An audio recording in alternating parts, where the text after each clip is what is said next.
प्यारे बच्चों, आपका वह वीडियो नहीं जा पा रहा था, इसलिए हमने जल्दी से आपका यह वीडियो जो बनाया गया था, जल्दी-जल्दी में भेज रहे हैं, आप देख लीजिएगा।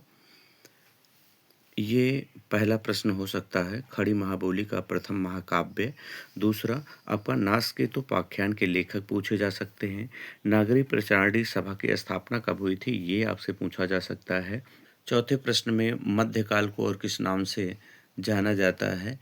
इसको भी पूछा जा सकता है। और प्रेमचंद की पहली रचना कौन-सी है?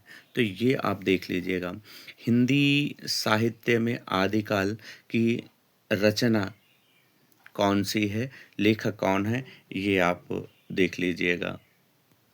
सातवां प्रश्न आपका होगा कि हिंदी का प्रथम कवि किसे माना जाता है? तो वो सरापा हैं। ग्राम्य किस विधा की रचना है?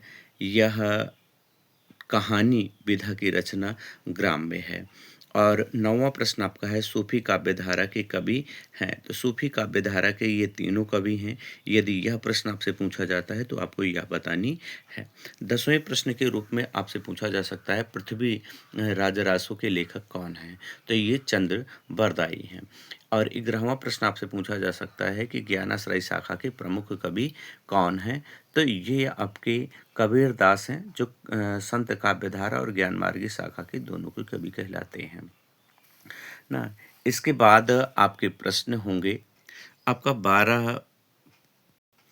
12वां प्रश्न होगा कि जब कविता में एक ही शब्द कई बार प्रयुक्त हों परंतु उसके अर्थ अलग-अलग हों तो अलंकार होगा। तो यमक अलंकार आपका होगा ना। देख रूप लोचन ललचाने, हर्षे जनु ना निज निधि पहचाने। तो इसमें ध्यान दीजिएगा, उत्प्रेक्षा अलंकार है और श्रृंगार रस है। कौन सा अलंकार है? उत्प्रेक्षा अलंकार और श्रृंगार रस है। और यदि 14वें प्रश्न की बात कही जाए तो 14वां प्रश्न आपका होगा आग ना, पर्यायवाची से होगा। आग की पर्यायवाची कौन-कौन सी है? तो अग्नि, पावक और अनल, ये तीनों आपकी पर्यायवाची हैं। 15वां प्रश्न आपसे पूछा जा सकता है कि सरल का विलोम होगा ना, तो सरल का विलोम क्या होगा? वक्र। और यहाँ आपसे पूछा जाएगा अस्थाई भाव कि क्रोध किस रस का अस्थाई भाव है? तो आपको बता देनी है रौद्र रस का। अगला आपका प्रश्न पूछा जा सकता है कि यथाचित में कौन सी संधि होगी ना, तो गुण स्वर संधि होगी। और यथाशक्ति में समास कौन सा होगा? तो यथाशक्ति में समास होगा आपका कौन सी? अव्ययी भाव समास ना। फिर अगला आपका प्रश्न पूछा जा सकता है कि शीर्षासन में कौन सी संधि है? तो दीर्घ संधि है। और कौन सा समास यदि पूछा जाए तो अव्ययी भाव समास आपका क्या होगा? यहाँ पे समास हो जाएगा शीर्षासन में।